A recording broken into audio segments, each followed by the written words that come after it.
Boa noite, queridos.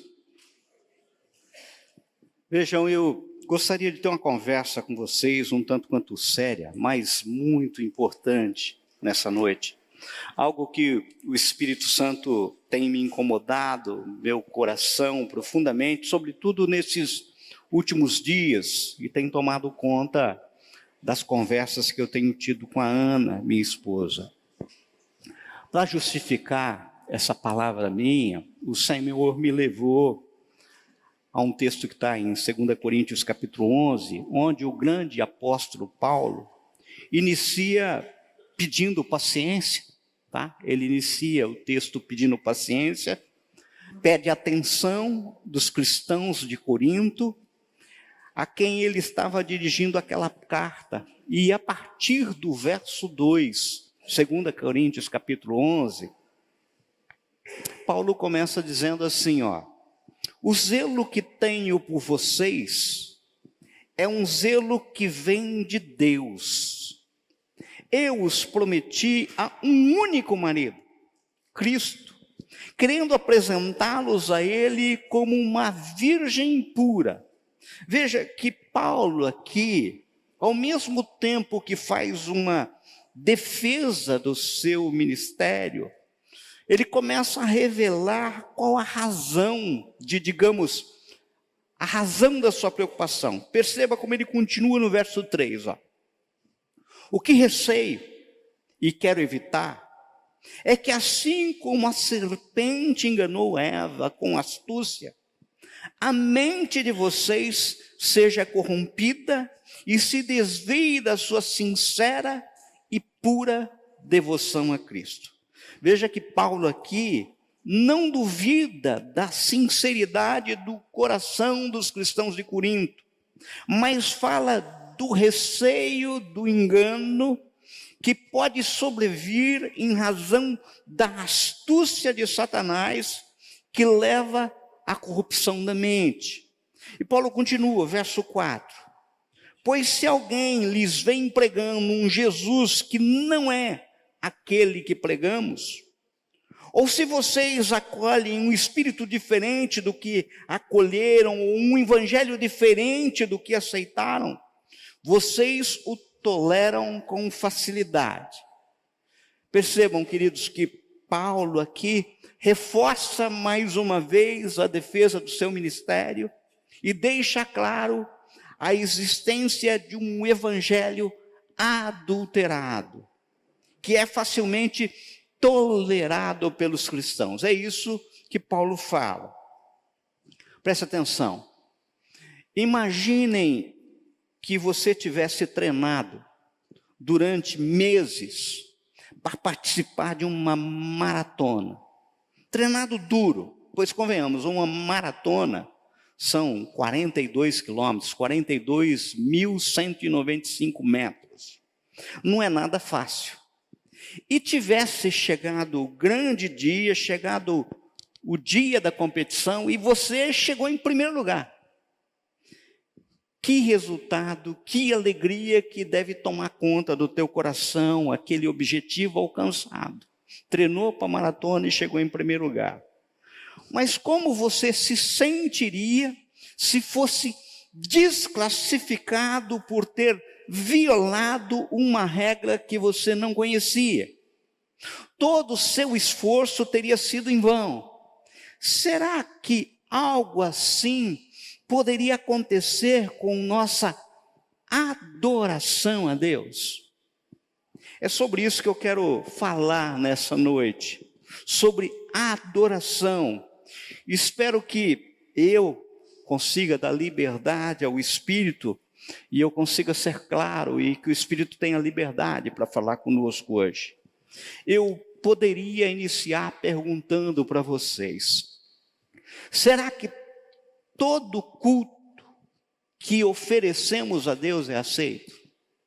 Será que toda tentativa humana de se aproximar de Deus é válida? Nós temos a tendência de achar que sim, Porque a gente costuma dizer, eu estou oferecendo, o cavalo dado não se olha os dentes, não diz assim? Mas a palavra de Deus diz que não. Veja, nós poderíamos encontrar na Bíblia diversas passagens que demonstram isso. O primeiro exemplo talvez seja o de Abel e Caim, pois a palavra nos revela que Deus recebeu de bom grado as ofertas de Abel, mas rejeitou as de Caim. Vejam, nós estamos aqui agora, nesse momento, para um culto de adoração. Pelo que é de se esperar que todos aqui queiram oferecer o melhor para o Senhor. O melhor. Pois se isso não tiver enraizado no coração, nós já temos algo de errado já de partida. Mas a pergunta é, a sua adoração, a minha adoração, a nossa adoração é eficaz ou é absolutamente inútil diante do Senhor? Notem, comparando a nossa adoração a uma competição esportiva, o apóstolo Paulo, ao falar para Timóteo, lá em 2 Timóteo capítulo 2, verso 5, diz assim: o atleta que toma parte de uma corrida não recebe o prêmio se não obedecer às regras da competição. Ou seja, quando alguém compete, mesmo nos jogos, não é coroado, a menos que tenha competido segundo as regras. Nós ganhamos o favor de Deus por adorá-lo segundo as regras, ou seja, da maneira que Ele aprova, e não do jeito que a gente acha que deve ser, da nosso próprio entendimento. Não podemos escolher nosso próprio caminho para chegar a Deus, assim como um corredor não pode correr do jeito que entender e ainda esperar ser declarado vencedor no final. Da onde eu tirei isso? Mateus 7, 13 e 14 diz assim, um texto que é muito conhecido, vocês não precisam nem abrir, vai estar no telão aí, ó. Entrai pela porta estreita. Larga é a porta, espaçoso o caminho que conduz para a perdição, e são muitos que entram por ela. Porque estreita é a porta e apertado o caminho que conduz para a vida, e são poucos os que acertam com ela. Queridos, isso é um pano de fundo. Pensando sobre isso, o Espírito me levou a um texto onde Jesus explicou aos líderes religiosos dos seus dias, daquela época de Jesus encarnado, atuando no tempo, o motivo de Deus os ter rejeitado. Quem trouxe Bíblia, abra em Marcos capítulo 7. Eu vou ler na nova tradução da linguagem de hoje, para ficar mais fácil o entendimento, tá? Marcos 7, eu vou ler a partir do verso 6. Olha o que diz a palavra do Senhor. Quem não trouxe, você que me acompanha em casa, Marcos 7, a partir do verso 6. Quem não trouxe, vai estar nos telões ali. Jesus respondeu, esse é Jesus falando quanto àquilo que contaminava a adoração. Esse é o tema, a adoração dos fariseus e dos escribas. Jesus respondeu, hipócritas, como Isaías estava certo quando falou a respeito de vocês. Ele escreveu assim, Deus disse, este povo com sua boca diz que me respeita, mas na verdade o seu coração está longe de mim. Jesus está citando aqui Isaías 29, 13, verso 7.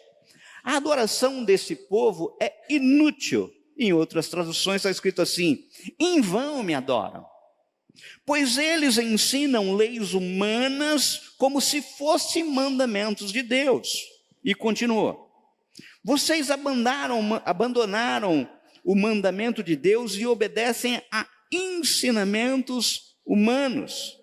E Jesus terminou dizendo assim, ó, vocês arranjam sempre um jeito de pôr de lado o mandamento de Deus para seguir os seus próprios ensinamentos.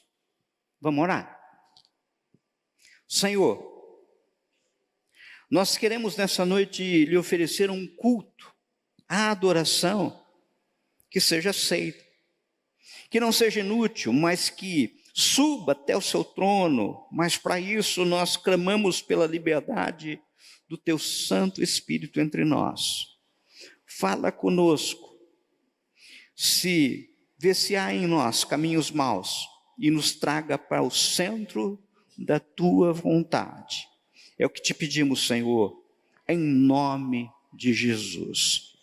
Percebam, quando Jesus cita Isaías, repetindo para aquela geração assim: esse povo com a sua boca diz que me respeita, mas a verdade do seu coração está longe de mim, e ainda completa dizendo assim: a adoração deste povo é inútil, pois eles ensinam leis humanas como se fossem mandamentos de Deus. No caso, quer me parecer que isso não é algo que valia somente para o templo de Isaías, que apontou essa expressão 700 anos antes. Como também não é só para aquela geração que estava ouvindo Jesus naquele momento, mas é algo que vem para nós observarmos hoje.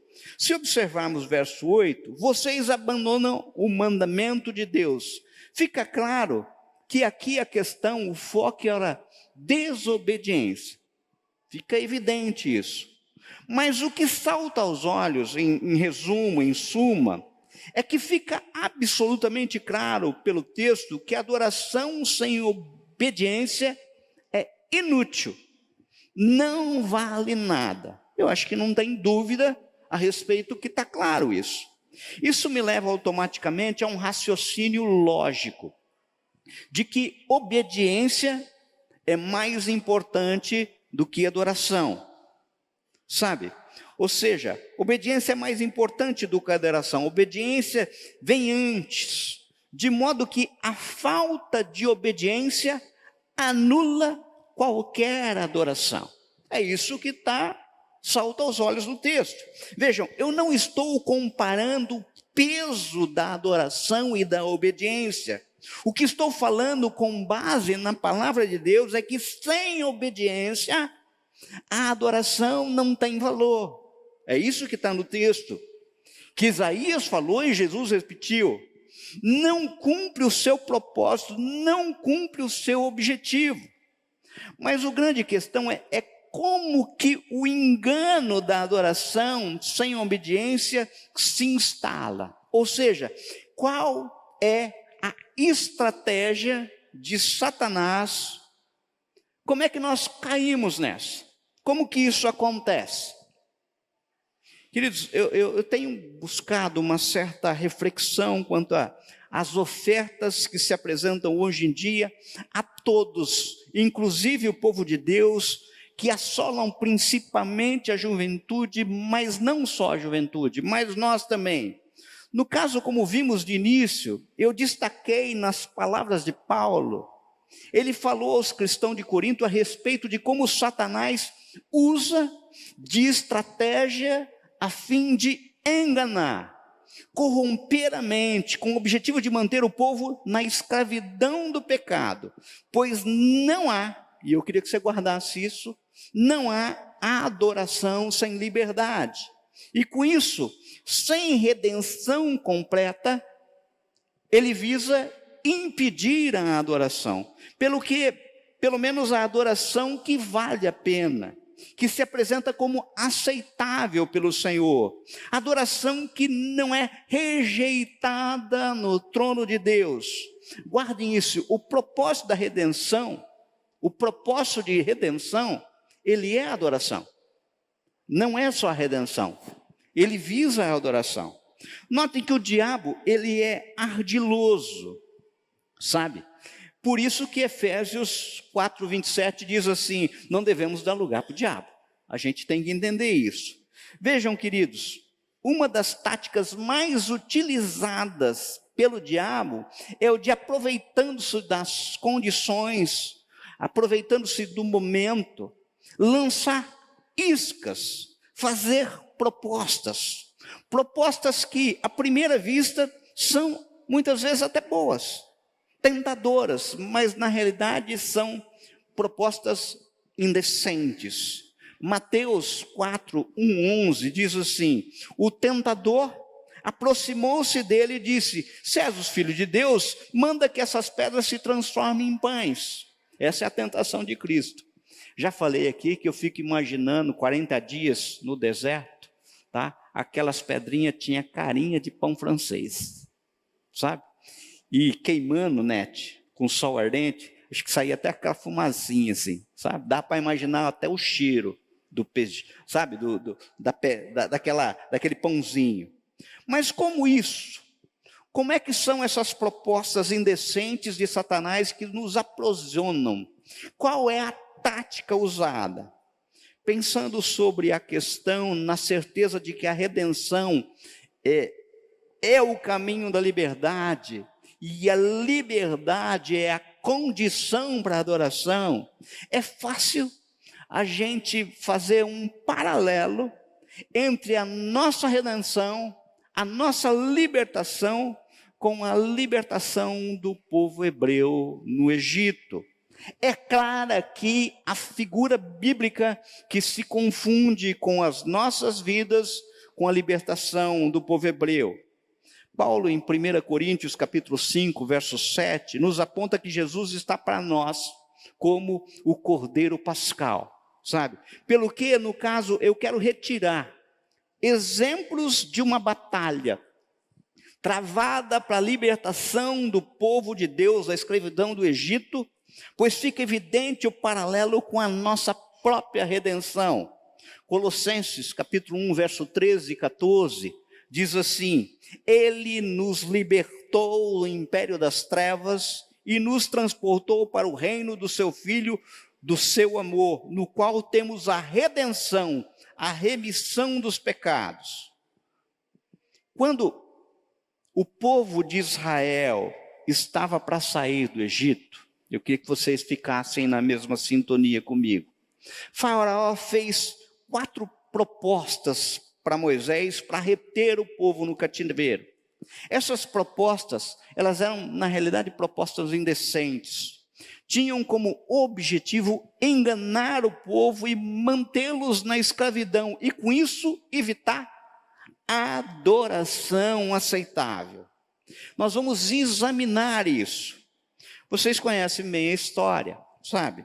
O povo de Deus estava escravizado no Egito, fazia cerca de 400 anos, clamou a Deus, Deus ouviu o clamor do seu povo, levantou Moisés, e então compareceu Moisés perante Faraó e falou para que libertasse o povo. É assim que aconteceu. Se vocês bem observarem o livro de Êxodo, a ordem de Deus é no sentido de que o povo fosse liberto da escravidão com o objetivo de adorá-lo. Pô, da onde eu tirei isso? Isso está claro em Êxodo capítulo 3, verso 18, tá? Vejam, entendam, o objetivo da adoração a Deus não se apresenta como uma exigência de Deus por necessidade própria. Eu queria que vocês entendessem isso. Pois se vocês observarem, Paulo deixa claro quando fala aos atenienses, lá em Atos 17, verso 24 e 25, ele diz assim, ó: o Deus que fez o mundo e tudo que nele existe, sendo ele Senhor do céu e da terra, não habita em santuários feitos por mãos humanas, nem é servido por mãos humanas, como se alguma coisa precisasse, pois ele mesmo é quem a todos dá vida, respiração e tudo mais. Ou seja, queridos, Deus não é mais Deus ou menos Deus por causa da minha adoração. Então a adoração a Deus não é uma necessidade de Deus, sabe? Ele não é mais Deus, menos Deus por causa dos louvores que nós cantamos aqui hoje. Ele não é mais Deus ou menos Deus por causa das orações que nós fazemos. Ele não é mais Deus ou menos Deus se nós dobramos o joelho ou não dobramos o joelho. O objetivo da adoração é restaurar, comunhão, e a comunhão só existe com pessoas libertas. É simplesmente incrível o que nós experimentamos através da adoração. Mas vamos lá. No caso, o povo de início, nós temos a absoluta negativa de Faraó. Se vocês lembrarem, vocês abrirem o livro de Êxodo, a partir do capítulo 5 em diante, você vai ver essa história que eu estou relatando. Vocês lembram, depois do primeiro encontro do Faraó fica indignado com Moisés e aflige ainda mais o povo. Vocês lembram da história, tá? Retirando a palha que era utilizada para fazer os tijolos, aumentando com isso o serviço com o objetivo de manter o povo mais ocupado. Sabe, é tipo assim, olha, se não sobrar tempo para eles, eles não vão ficar pensando nessas loucuras. Ou seja, vamos mudar a atividade, ativismo, sabe? É meio parecido com uma das estratégias de Satanás hoje, sabe? Vamos dar trabalho para o povo, vamos encher de coisas para fazer, vamos encher. Tanto que a gente não fala assim, domingo é o dia do Senhor, e quanta gente trabalhando no dia de domingo, né? Quantas e quantas coisas, a economia não para, o mundo não para. Pô, não deveria parar. Isso é uma coisa para nós refletirmos. Mas a partir do momento em que o Senhor começou a agir por intermédio de Moisés e manifestar o seu poder através, enviando aquelas pragas, tá? A negativa foi se alterando a cada momento que Moisés pedia a libertação do povo. Ouvia do Faraó, no dizer do Jorge Linhares, do Luciano Subirá, tem o mesmo entendimento, como se fosse uma contraproposta, ou seja, uma proposta indecente. Para mim, não parece que é proposta, parece mais que é uma isca, pois Moisés não havia proposto nada. A palavra de Deus nos lábios de Moisés é exigência, não é proposta. Sabe aquela coisa assim, manda quem pode, obedece quem tem juízo, sabe? Quem estava falando através dos lábios de Moisés era o Senhor. Então não tem caráter de proposta. Vou te propor uma coisa aí, ô Faraó. Não, não é isso, sabe?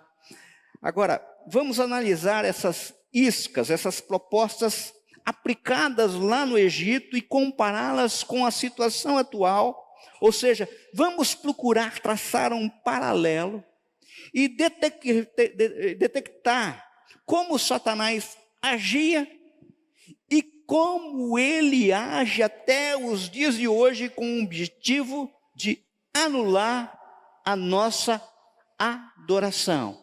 O tema é adoração. Precisamos entender que Deus nunca quis um culto simplesmente litúrgico, meramente formal. Tanto que a expressão de Isaías 29:13, citado por Jesus, é mais ou menos isso. Esse povo me adora da boca para fora, sabe? Mas o coração dele está longe de mim. Então não é formalismo que o Senhor quer. Ele quer algo puro.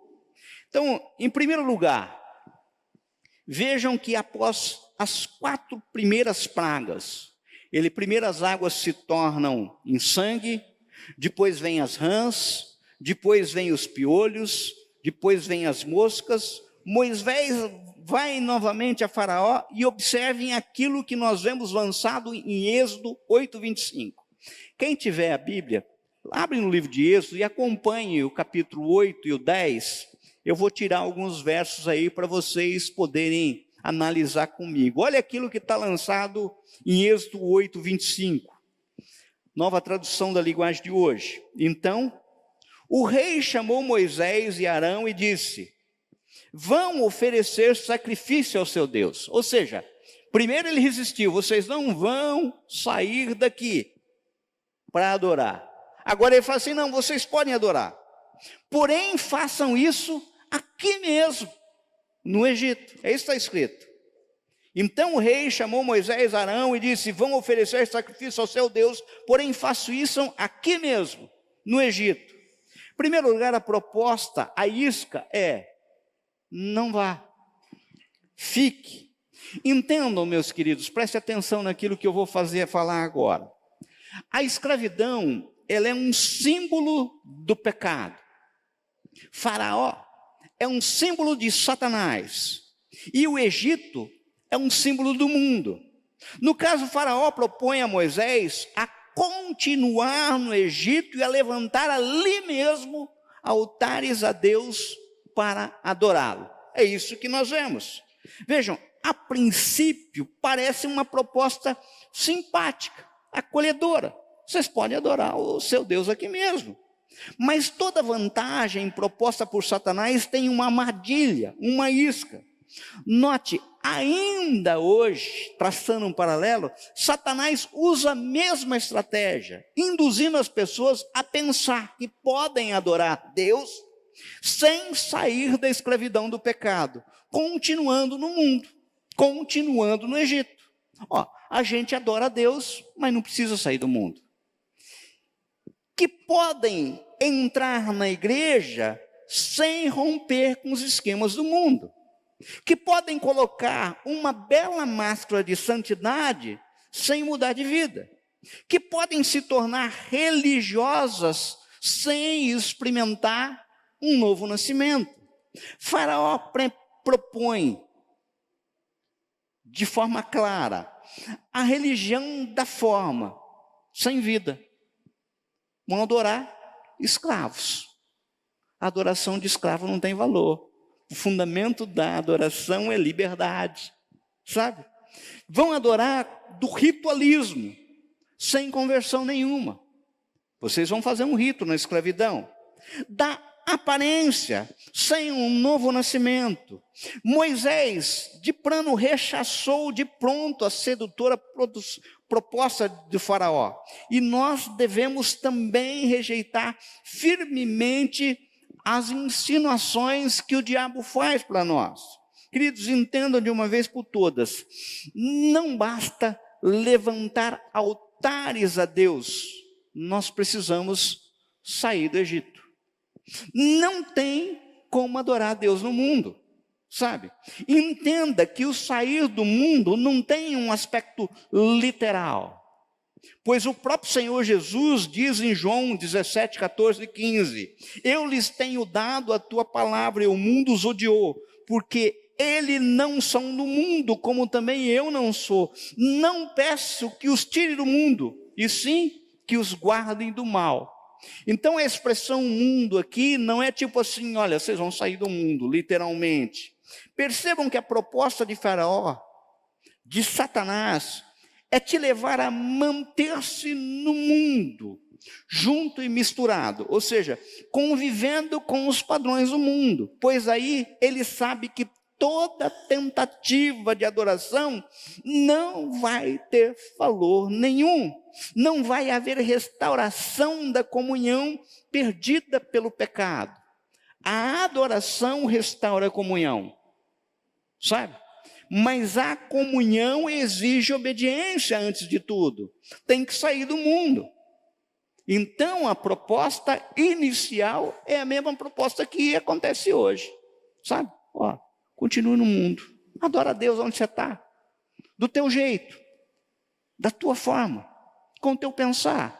Sabe? Do jeitinho. Não precisa mudar nada. Em segundo lugar, observem que diante da resistência de Moisés, em ceder diante da primeira isca, Faraó lança uma segunda proposta, ou seja, uma segunda isca. É o que vemos em Êxodo 8, 28.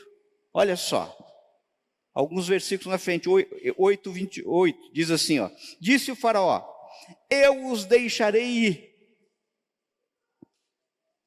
e oferecer sacrifício ao Senhor, o seu Deus, no deserto. Mas não se afaste muito. E ainda ele é irônico, né? Ainda fala assim, e orem por mim também. Já que mas não vai longe. Faraó agora propõe o povo ir, mas não ir tão longe. Faraó, até então que castigava o povo com duros açoites e com um trabalho forçado, agora ele se transforma como numa espécie de relações públicas do inferno, você entendeu? Ou seja, ele quer relacionamento. Abre as portas do seu império para o povo voltar sempre que sentir saudades, quer manter os vínculos. O que Faraó quer aqui? Não quer cortar as raízes. Satanás não quer cortar as raízes com a gente. A ideia de Faraó é esta: ó, vá, mas não vá muito longe não. Vá, mas volte. Vá, mas não vá definitivamente. Volte quando sentir saudade. A porta está aberta, sabe? Fique à minha vista.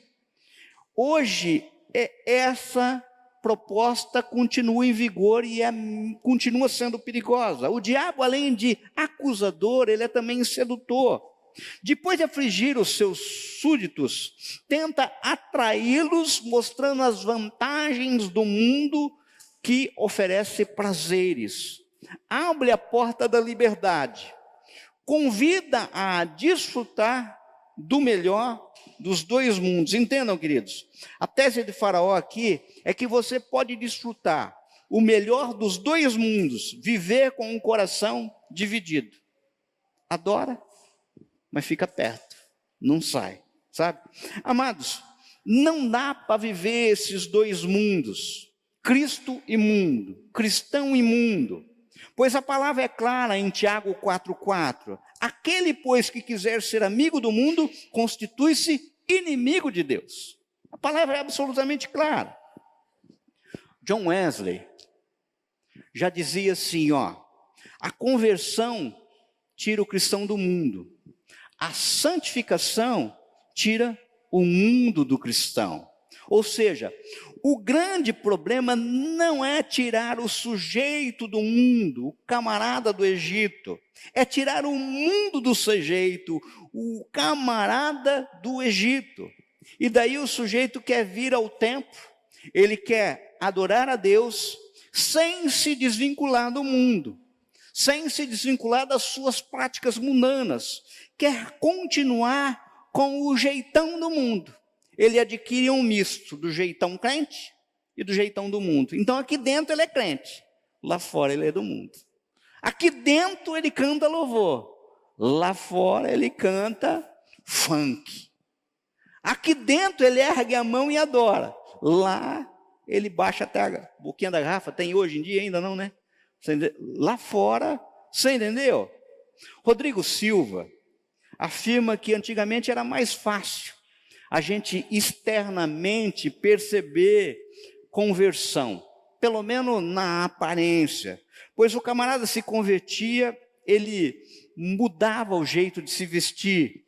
O homem passava por exemplo, a terno, gravata, e a gente via facilmente ele com a Bíblia debaixo do braço, né?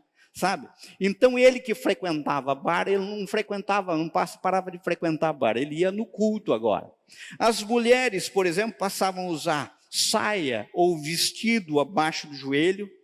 A gente geralmente via na década de 60, 70, os cabelos ficavam mais compridos, né? Ou seja, afastava-se dos decotes, afastava-se de pinturas exageradas. Agora, hoje em dia já está mais difícil, pois convenhamos, temos hoje mulheres que dizem crente, mas se vestem como verdadeiras piriguetes. São as chamadas pirigóspel, né? Pirigóspel. Olha que eu não sou assim radical em relação a essas coisas. Mas eu lembro que há muitos anos atrás, uma noite a minha esposa teve um sonho. E nesse sonho, no outro dia, ela falou para mim assim: eu sonhei com a irmã Chiquinha. E o que ela fez? Ela foi no guarda-roupa dela e tirou um monte de roupa do guarda-roupa dela. E mudou o guarda-roupa dela. Porque ela diz no sonho, e morreu de medo, que ela tinha ido numa noite da bênção, e a irmã Chiquinha tinha olhado para ela, apontado, e falou assim: olha, o Senhor manda te dizer que esse corpo pertence ao seu marido e a ele, por isso, cuidado com o decote. No sonho foi revelada. Ela falou: gente, nunca mais. Então, quando você olhar, por exemplo, a minha esposa ali, olha lá, tá? Você vai ver que normalmente ela está usando uma roupa comprida, uma coisa mais. Por quê? Gente, foi o jeito que Deus falou para ela. no coração dela, e isso fez diferença de uma forma bem clara. Queridos, percebam que o grande problema está naqueles que acreditam que saíram do Egito, mas de fato nunca saíram. Aliás, é exatamente isso que Estevão, quando ele está fazendo a defesa dele antes de ser apedrejado, sabe, em sua defesa, falando da redenção, lá em Atos capítulo 7, verso 39, ele diz assim, os nossos pais não quiseram obedecer, antes o repeliram, no seu coração voltaram para o Egito. Ou seja, eles saíram do Egito, mas no coração eles nunca saíram. Eles estavam sempre voltando. Ou seja, saíram, mas não de todo o coração. É aqueles que estão, por exemplo, aqui no templo, mas o coração está no outro lugar. O coração está longe, sabe? Aqui eu quero fazer um parênteses. Esses dias eu e a minha esposa estávamos falando, e uma das coisas que tem sido alvo de oração dela, é para que as pessoas entendam que o Espírito quer fazer algo na pessoa em primeiro lugar, para depois fazer através da pessoa. A ordem correta das coisas deveria sim, o Espírito age por nós, em nós e através de nós. Tem muita gente que quer ser agente para Deus agir através dela, mas não permite que o Espírito atue nela própria. Daí nós temos junto ao resultado, pois Deus, se Ele quiser, Ele usa até o diabo, entendeu? Nós temos junto ao resultado um mau testemunho. É o exemplo daquelas pessoas que falam assim, o Senhor Jesus encontrou com ela e falou assim, afastem de mim, venham benditos do Senhor. Mas Senhor, como afasta? Não, mas eu não conheço o Senhor. Mas Senhor, no teu nome eu expulsei demônio, expulsou mesmo. No teu nome eu falei no nome do Senhor e o doente foi curado. E falou mesmo, e a pessoa foi curada mesmo.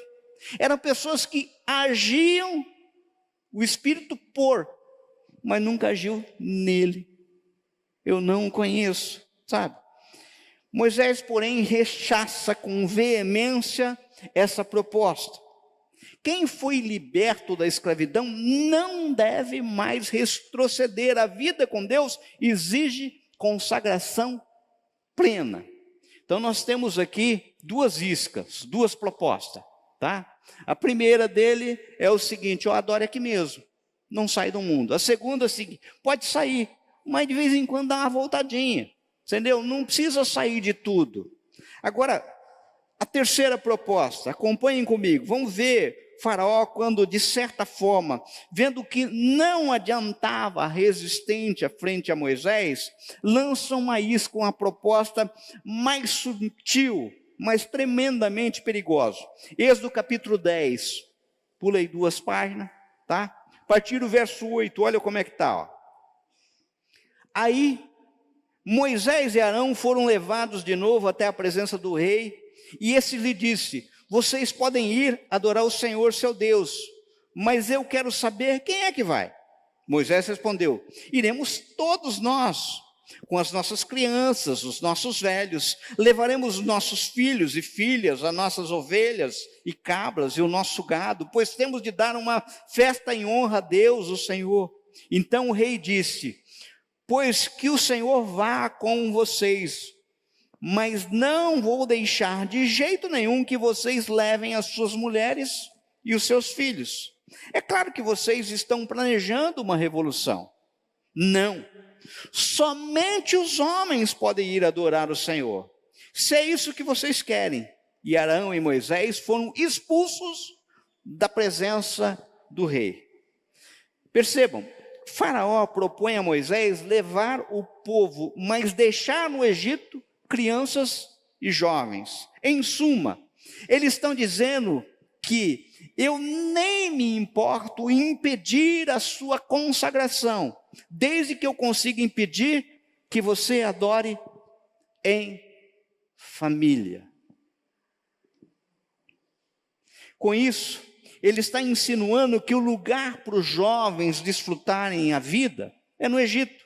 E olha que tem muitos, principalmente pais, caindo nessa isca, se esquecendo daquilo que está bem claro em 1 Timóteo capítulo 5, verso 8. Olha como é que texto profundo, olha que verso profundo aqui, ó. 1 Timóteo capítulo 5, verso 8 diz assim: ora, se alguém não tem cuidado dos seus, e especialmente dos da própria casa, tem negado a fé e é pior do que o descrente.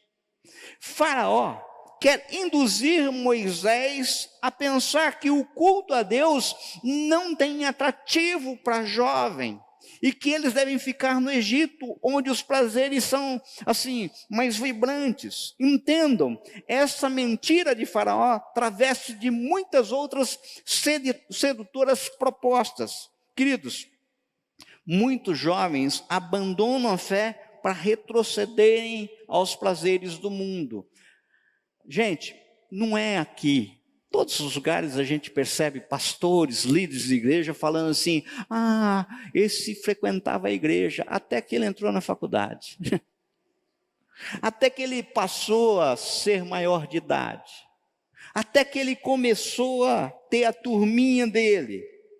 Quantos e quantos pais se preocupam com qual faculdade os filhos vão frequentar ou estão frequentando, com as suas notas, mas não estão nem aí em saber se lá onde os filhos estão morando, foi para uma faculdade longe, sabe? Tem uma boa igreja e eles frequentam essa igreja. As pessoas não vão fazer essa pesquisa. Elas pesquisam onde tem a boa faculdade, a boa formação. Eu quero nota, eu quero resultado. E o cara se torna um belo profissional e perdido. Se afastou do Senhor. Pai, mãe, você está aqui agora. Mas a pergunta é o seguinte: onde está teu filho? Onde está tua filha nesse momento? Essa é uma pergunta muito séria, muito séria. Queridos, por favor, entendam que aquilo que Deus estabeleceu como princípio para a família é algo muito sério. Deus efetivamente não brinca com esse assunto. E tem muita gente pagando um alto preço simplesmente por desrespeitar princípios bíblicos, ordenanças divinas em relação a casamento e família. Eu já falei aqui certa vez, um homem me procurou e falou: veja, eu tenho procurado fazer tudo certinho, Dionísio. Eu não falto nos cultos, eu sou dizimista fiel, eu tenho andado nos caminhos do Senhor, mas parece que as minhas orações não produzem efeito. Deus não me ouve. O que será que está acontecendo? Naquele momento o Espírito me falou bem claro: pergunte para ele como é que está o relacionamento dele com a esposa. Eu perguntei. Ele achou meio estranho a pergunta, como a dizer: o que isso tem a ver, né? Mas confessou que ele estava em desacordo e que até reconhecia que ele estava meio errado, né? Assim, na palavra dele, assim: eu acho que eu estou meio errado nisso. Naquele momento o Espírito me levou a abrir a Bíblia e a ler aquilo que está escrito em 1 Pedro, capítulo 3, verso 7. Presta atenção, está aí no telão, olha só.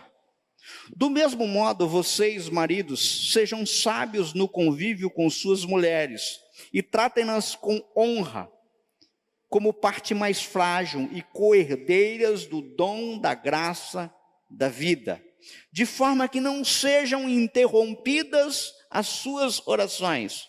Tipo assim, que o Senhor não tampe os ouvidos para as suas orações. Daí o cara ainda disse: será que é por isso? Eu falei para ele: será? Você ainda tem dúvida que é por isso? Maridos, vai aí uma dica, né? Pois se você não respeitar princípios bíblicos com relação a casamento e família, você não terá só um problema dentro de casa, mas você vai ter um problema de rompimento com Deus. Por quê? Porque é desobediência. Ah, mas eu adoro. Mas a tua adoração ele não recebe. Você entendeu? Porque a tua adoração é só externa, não é transformada. Veja, em detrimento de salvação ser individual, a bênção do Senhor é para a família. O plano sempre foi família. O Senhor diz que por Abraão serão benditas todas as famílias. Ele inclui família. A expressão que Deus busca é aquela expressão que Josué deixou bem claro: eu e minha casa serviremos ao Senhor. Sabe? Ou seja, pai e mãe, a gente tem que ficar preocupado se os nossos filhos estão adorando a Deus mesmo ou não. Ah, mas eles... Gente, eu não estou falando que tem como forçar, mas é algo para se preocupar, porque a preocupação é família. Moisés, com firmeza, resiste à proposta de Faraó. Não abre mão das crianças, mulheres, jovens. Não abre mão da família. Amados, a família não pode estar dividida. Velhos, jovens, crianças, todos devem estar na presença de Deus, a serviço de Deus. Pois o lugar dos jovens desfrutar a vida e encontrar plenitude de alegria não é na faculdade, não é na formação profissional. Alegrem-se no Senhor. Você acha que isso não vale para o teu filho? Para a tua filha? Alegre-se no Senhor. Mas vamos seguir. Em quarto lugar, chegamos a uma quarta isca, uma quarta proposta. Acho que talvez seja a mais sutil e que muitos caem. Muitos caem. Êxodo capítulo 10, verso 24 a 26. Acompanhem comigo aí. Então o faraó chamou a Moisés e lhe disse: ide, servi ao Senhor. Ou seja, ele falou assim: não, ó, vocês podem ir embora. Pode ir embora. Você entendeu? Não precisa ficar aqui para erguer altar. Você não precisa ficar aos meus olhos. E vocês não precisam ficar todo mundo aqui, não. Pode ir mulher, criança, pode ir tudo. Fiquem somente os vossos rebanhos e o vosso gado. As vossas crianças irão também convosco. Respondeu Moisés: também tu nos tem de dar em nossas mãos sacrifícios e holocaustos que ofereçamos ao Senhor nosso Deus. E também os nossos rebanhos irão conosco. E eu gosto muito dessa tradução aqui. Nenhuma unha ficará, porque deles havemos de tomar para servir ao Senhor nosso Deus, e não sabemos com que havemos de servir ao Senhor até que cheguemos lá. Queridos, Faraó, ao ver esgotadas todas as suas sugestões, tentou uma última cartada, como se ele falasse assim: ó, não precisa ficar no Egito, não precisa ficar perto, pode ir toda a família, mas os seus bens ficam. Ou seja, sugeriu que Moisés fosse embora, mas deixasse para trás o rebanho. Vá, mas os bens ficam. Os israelitas serviam a Deus, mas os seus rebanhos ficariam no Egito. Percebam o quanto sutil é a proposta. O que Satanás entende, sabe, é que muita gente não percebe é que se ele segurar o povo, a nós, nesse aspecto, ele anula a adoração do mesmo jeito.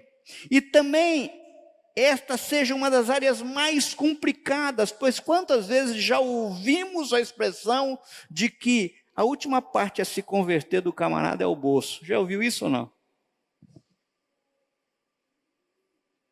Você já viu que muitas e muitas pessoas, a gente levanta uma campanha missionária no culto, e ele ora 2 semanas para fazer uma doação de R$50, mas ele sai do culto e vai comer uma pizza com a família e paga 100. Deve ter alguma coisa errada com isso. Você entendeu? A resposta de Moisés, ela é corajosa, ela é emblemática. Nenhuma unha ficaria no Egito. Amados, infelizmente, muitos querem adorar a Deus deixando os seus bens no Egito. Não se mistura o meu Deus e a minha atividade comercial. Não se mistura a minha adoração e a minha vida secular. Amados, infelizmente, muitos querem adorar Deus deixando seus bens no Egito, querem servir a Deus sem consagrar a Deus tudo que possuem e que têm. Aqui eu não estou falando de dízimos e oferta, mas de estilo de vida. Provérbios 3, 9 e 10 diz assim, olha as palavras de Salomão. Honra o Senhor com os teus bens, com as premissas de toda a sua renda, e se encherão fartamente os teus celeiros e transbordarão de vinho os teus lagares. Entenda de uma vez por toda, querido, Deus não precisa e não está interessado no seu dinheiro, mas isso definitivamente mostra aonde está o seu coração. Mateus 6, 21. Sabe? A questão não é financeira. A questão aqui é honra. A questão está em honrar a Deus. Amados, a Escritura é enfática em dizer que não podemos separar o culto que prestamos a Deus dos bens que possuímos, daquilo que somos, pois onde estiver o nosso tesouro, aí também estará o nosso coração. Sabe? Querido, querida, entenda, se você não conseguir sujeitar essa área da sua vida ao Senhor, a coisa vai se complicar, pois a sua adoração não será efetiva, completa, de coração, pois existirá algo que ocupa o lugar de Deus. Percebam que o dinheiro em si não é um problema. Tanto que em 1 Timóteo capítulo 6, verso 10, nos fala assim, o amor do dinheiro é a raiz de todos os males. Ou seja, não é o dinheiro que é a raiz do mal, mas o amor a ele. O problema não é o crente ter dinheiro, mas é o dinheiro ter o crente, sabe? O problema está em como você se relaciona com os bens que Deus colocou em tuas mãos. Percebam que Paulo, em 1 Timóteo capítulo 6, após ele alertar, dizer de uma forma bem clara, olha, cuidado vocês que querem ficar ricos, viu? Porque se vocês quiserem ficar ricos, vocês vão cair em tentação. Ele não diz assim, podem cair em tentação. Ele afirma de uma forma bem clara. Se o objetivo teu é ficar rico, você vai cair em tentação. Ele dirige uma palavra àqueles que já eram ricos. 1 Timóteo capítulo 6, versos 17 e 19.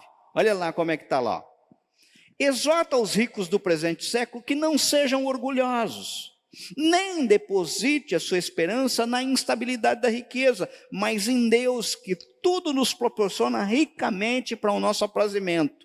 Que pratique o bem, sejam ricos de boas obras, generosos em dar e prontos em repartir, que acumulem para si mesmo tesouro sólido, fundamento para o futuro, a fim de se apoderarem da verdadeira vida.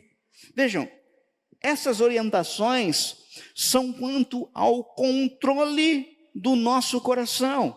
Perceba que a única coisa que é chamada em concorrência direta a Deus, como igualmente um Senhor, ele é o dinheiro.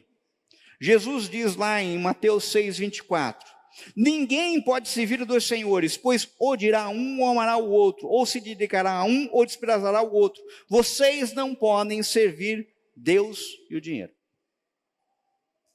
Claro, né? Absolutamente claro aqui, sabe? Ou seja, nós precisamos tomar cuidado com isso. E essas coisas que eram as propostas do faraó, representando Satanás no Egito, são idênticas a que acontece hoje. Não mudou a estratégia mesmo, ele simplesmente incrementou.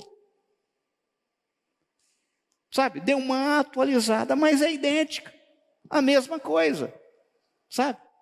E a gente acha que pode adorar a Deus estando no mundo. E Deus está falando, não tem jeito, você tem que sair do mundo. E a gente acha que pode adorar a Deus, sabe? Estando com Deus, mas voltando no mundo, sabe?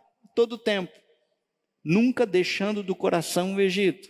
E a gente acha que pode adorar a Deus individualmente. Se dane a família. sabe? Não está nem aí com a família. Quando a gente lembrar que o primeiro milagre de Jesus foi em Caná da Galileia num casamento, a importância que tem a família. E a gente acha que adorar a Deus, a gente pode adorar a Deus sem a inteireza de tudo que nós temos e possuímos. Queridos, entendam.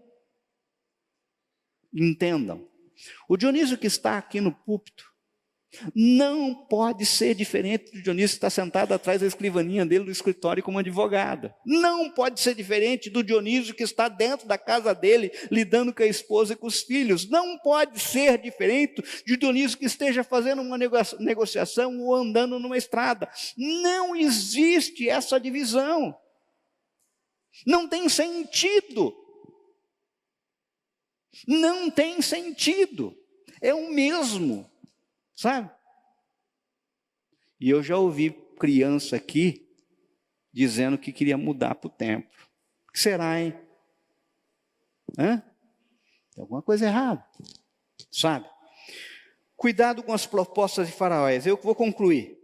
Vejam, queridos, o Senhor Jesus foi absolutamente claro ao recordar Isaías 29:13. Deus disse: esse povo com sua boca diz que me respeita, mas na verdade o seu coração está longe de mim. A adoração deste povo, é inútil, pois eles ensinam leis humanas como se fosse mandamento de Deus.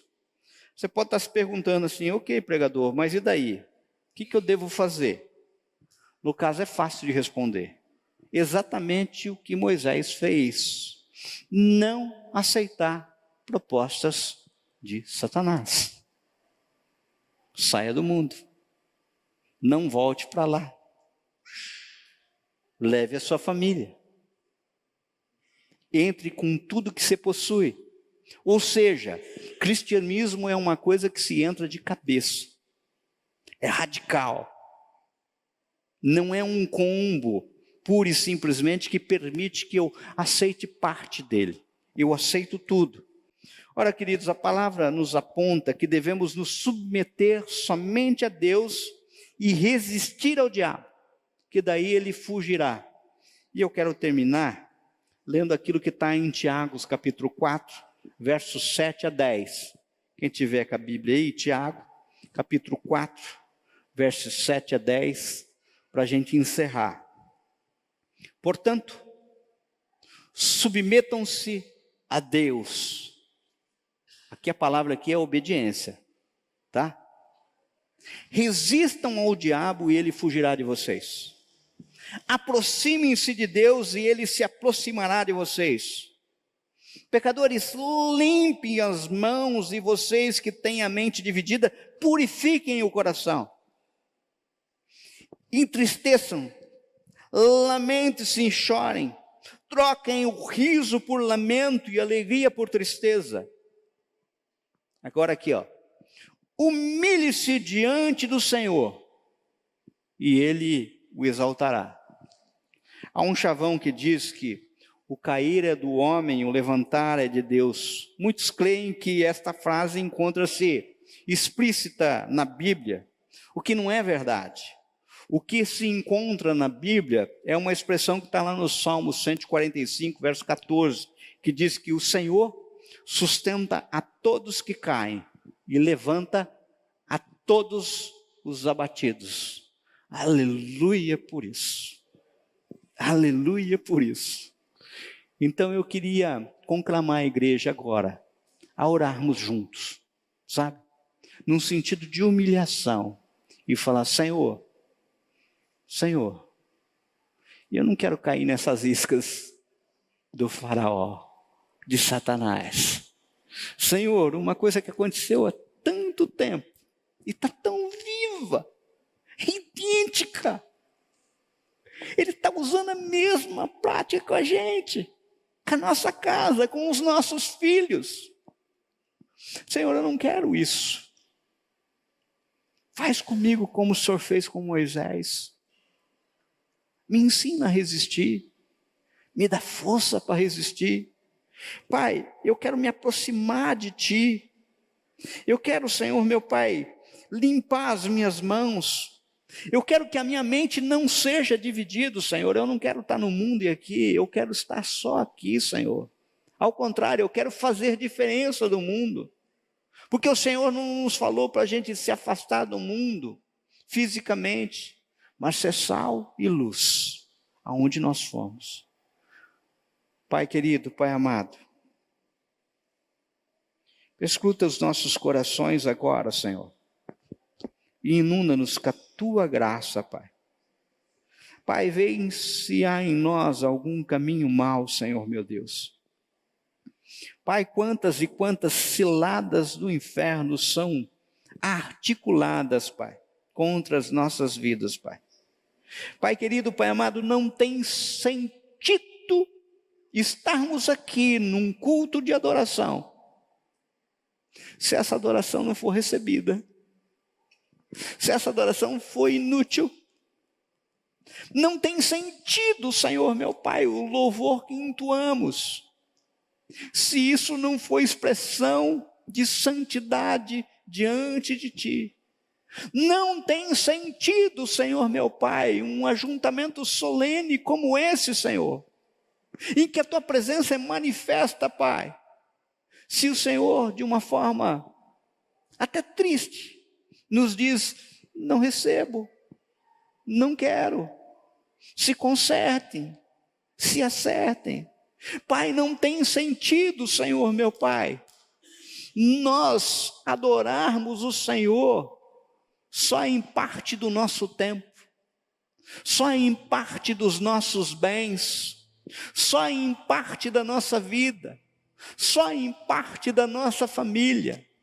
Pai, não tem sentido se a adoração não for completa. Por isso, Senhor, nos tire do mundo, mas nos ensine e capacita a tirar o mundo de nós, como falou John Wesley. Faz isso, Pai, para louvor da Tua glória, para alegria do nosso coração, e faz isso de modo muito especial, porque o Teu povo ora em nome de Jesus. Amém?